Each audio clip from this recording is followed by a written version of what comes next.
आपको ये ज्ञान हो जाए कि बच्चे पूछे कि कलश क्यों रखा जाता है, कलश के ऊपर आम के पत्ते क्यों लगाए जाते हैं, कलश के ऊपर नारियल क्यों रखा जाता है, कलश के ऊपर 9 बार मोली क्यों बांधी जाती है, मोली मतलब लच्छा नाड़ा 9 बार क्यों लपेटा जाता है नारियल के ऊपर, कलश के ऊपर जब रखते हैं।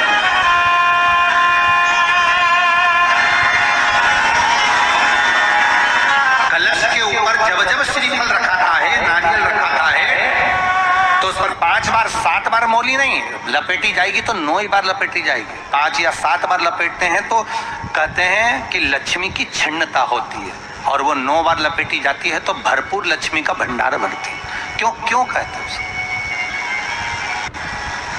भगवान कुंभ का निर्माण कर रहे हैं, भगवान कलश का निर्माण कर रहे हैं, और भगवान स्वयं ब्रह्मदेव कर रहे हैं कि आप ऐसा निर्माण कर दो जिसमें 33 कोटि देवता स्वतः विराजमान हो जाए। तो भगवान ने उस कलश का निर्माण कर दिया। अब कलश का निर्माण करा तो स्वयं भगवान ब्रह्मदेव बोले, प्रभु इस कलश के अंदर मेरा, कलश का जो मुख होता है उस मुख पर भगवान विष्णु का स्थान होता है। किसका स्थान है? भगवान विष्णु का। थोड़ा सा नीचे आओगे, जहां से कलश का मुख दबा हुआ होता है वह जगह भगवान स्वयं शिव की होती है। किसकी जगह है? भगवान शंकर की। कलश का अग्रभाग, नीचे का भाग जहां से फैला हुआ होता है वहां ब्रह्मा का आधिपत्य स्थापित होता है। फिर कलश का जो नीचे का भाग होता है वो भगवान शिव और शक्ति का स्थान होता है। कलश के बाहरी भाग में, जहां पर बाहर का हिस्सा होता है, उस कलश के बाहरी भाग में 33 कोटि देवताओं को भगवान शंकर ने लाकर विराजमान किया होता है। महाराज भगवान शंकर 33 कोटि देवताओं को निमंत्रण देकर उस कलश में विराजमान कर दिए। कितना सुंदर लिखा है देवी भागवत के अंदर कि जहां कलश की स्थापना होती है उस जगह पर किसी देवताओं को बुलाने की जरूरत नहीं होती। 33 कोटि देवता उस जगह पर स्वतः विराजमान हो जाते हैं। स्वयं 33 कोटि देवता स्वयं वहां विराजमान। नवरात्रे एकम से प्रारंभ नहीं होते, वे अमावस्या की रात्रि से प्रारंभ हो जाते हैं, इसलिए उसको कहते हैं नवरात्र। क्योंकि नवमी के दिन माता जी का विसर्जन हो जाता है, जवारों का विसर्जन हो जाता है, व्रत करने वाले कन्या पूजन भोजन भंडारा कराकर विराम दे देते हैं। तो नवमी की रात्रि उसमें नहीं जुड़ा पाती, उसमें रात्रि अगर जुड़ती है तो ये अमावस्या की रात्रि से जुड़ना प्रारंभ होता है, तब जाकर वो नवरात्रि पूर्ण हो पाती है। पितृलोक में पितृ जैसे निवास होकर भी इंतजार करते हैं। 4 नवरात्र हैं तो 4 ही श्राद्ध हैं।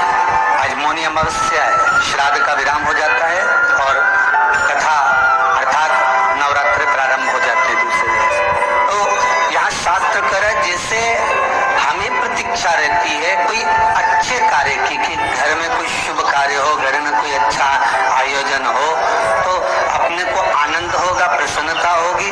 उसी तरह हमारे जो पूर्वज चले गए, जो पूर्वज चाहे वो अधोगति में गए हों, चाहे वो देवगति में गए हों, चाहे वो पितृलोक में निवास कर रहे हों, तो जितने भी पितृलोक में निवास करने वाले पूर्वज होते हैं वो भी ये विचार करते हैं कि हमारे घर के वंश द्वारा, हमारे वंशजों द्वारा कोई ऐसा सत्कर्म हो जिससे हमारे जीवन की वितृप्ति हो और हमें आनंद की अनुभूति हो। और ध्यान दीजिएगा महाराज, आपको चैत्री नवरात्र का स्मरण होगा, आपको शरदी नवरात्र का स्मरण होगा, पर जो आषाढ़ में और माघ में जो नवरात्रे पढ़ते हैं इसका एक आनंद ही दूसरा रहता है। बस इतना जरूर होता है कि दुनिया के लोग वो जो 2 नवरात्रे होते हैं उसमें कलश की स्थापना भी करते हैं, देवी का पूजन भी करते हैं, अर्चना भी करते हैं, मंदिरों में भीड़ भी रहती है और खूब प्रेम से माता का जगराता वगैरह सब होता है। और ये जो नवरात्रे हैं 2 गुप्त नवरात्रे, इनका लोगों को स्मरण नहीं था।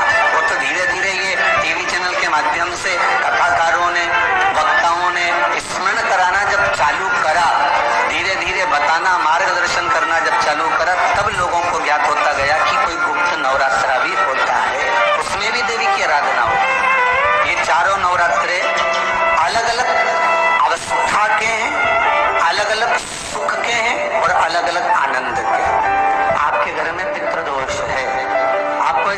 महसूस होता है तो किसी भी नवरात्रि के पहले जो अमावस्या पड़ती है, जिस दिन अमावस्या रहे उस दिन चावल की कटोरी में एक कपूर का टुकड़ा रख दीजिए, छोटा सा, और कपूर का टुकड़ा रखकर उस कपूर को दरवाजे के बाहर कटोरी में ही, चावल रखी हुई कटोरी में ही उसको पितरों का स्मरण कर जला दीजिए। और जलाने के बाद उस चावल को कहीं भी किसी भी वृक्ष की छांव में पक्षियों के लिए डाल दीजिए। शिव महापुराण की कथा कहती है, अगर मान लो पितृ आपको कष्ट दे रहे हैं, पितृ आपको तकलीफ दे रहे हैं, कोई काम नहीं होने दे रहे हैं, या कहीं आपको ऐसा लगता है कि पितरों का दोष है, तो वो पितृ दोष देवी, अब ये जो आप करेंगे ये कब कर रहे हैं?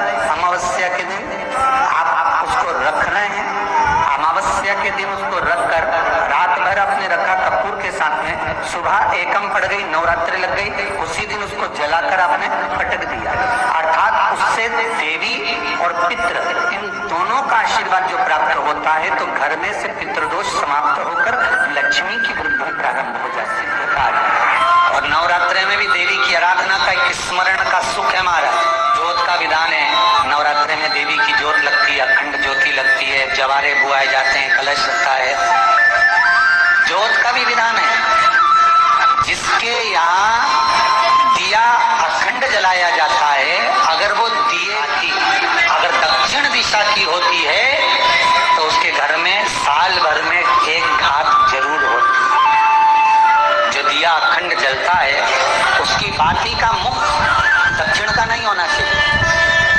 अगर आपने देवी भागवत का स्मरण करा हो, देवी भागवत को अगर सुना हो, तो देवी भागवत में स्पष्ट किया गया कि पूर्व की ओर मुख करा हुआ दिया, अर्थात पूर्व की ओर ज्योत जो जलाई जाती है वो संपदा की वृद्धि करती है। पश्चिम की ओर मुख कर जो ज्योत लगाई जाती है महाराज, वो वैभव को देती है। और उत्तर की ओर जो मुख कर ज्योत जलाई जाती है, उत्तर की ओर जो ज्योत का मुख रहता है वो आयु की वृद्धि करती है, घर में अकाल मौत को रोकती है।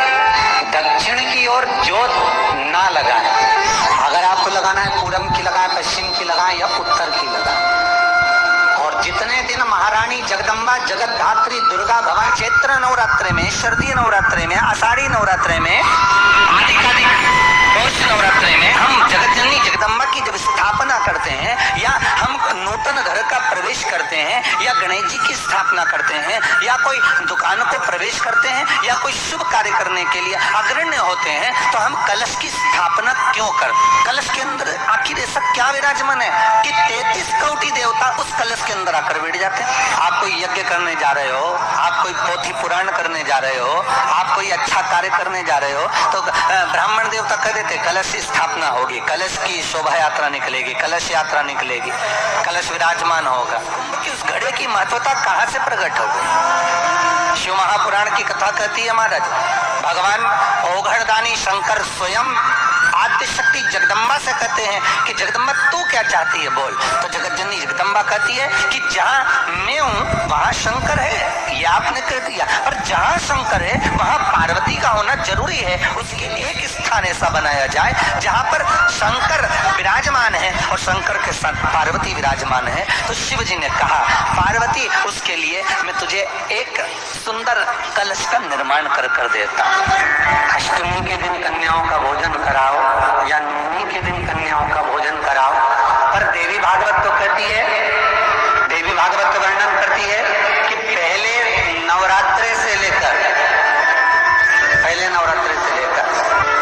नवमी तिथि तक जितने दिन देवी के होते हैं, प्रत्येक दिन में आप किसी भी दिन कर सकते हो, पहली रात्रि से लेकर, पहला दिन से लेकर। पर 90 दिन तो सवेरे पूजन करके, यज्ञ करके, अनुष्ठान करके देवी को विसर्जन कर दिया, फिर नवरात्रि पूर्ण कैसे? नवरात्रि की पूर्णता होती है अमावस्या की रात से गिनी जाती है। कौन से दिन से गिनते हैं? अमावस्या की रात्रि, फिर एकम की रात्रि, फिर दूज की रात्रि, ऐसे गिनते गिनते अष्टमी की रात्रि तक और नवमी के दिन सुबह तक या दोपहर तक या शाम तक, जब तक आप यज्ञ ना करें तब तक ये 9 रात्रियां